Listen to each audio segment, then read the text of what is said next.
Üsküdar Belediye Başkanı Hilmi Türkmen ve teşkilat üyeleri Anneler Günü'nde Başbakan Recep Tayyip Erdoğan'ın annesi Tenzile Erdoğan'ın kabrini ziyaret etti. فَبَشِّرْهُ بِمَغْفِرَةٍ وَأَجْرٍ كَرِيمٍ. Anneler Günü'nde Başbakan Recep Tayyip Erdoğan'ın annesinin ziyaretçileri vardı.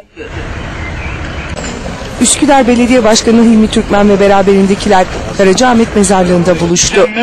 Annelerin ayakları altındadır iltifatına mazhar olmuş olan Erdoğan'ın annesi Tenzile Erdoğan, ardından da babası Ahmet Erdoğan'ın mezarlarını ziyaret eden heyet dualar okudu. insanlık adına hayırlara vesile olması için Tenzile Erdoğan ve Ahmet Erdoğan'ın mezarlarına çiçek bırakan Üsküdar Belediye Başkanı Türkmen'in tüm annelere de bir mesajı vardı.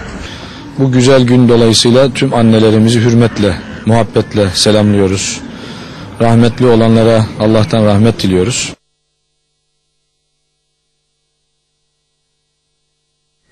Aşırı hız, dikkatsizlik ve kural ihlalleri yolları yine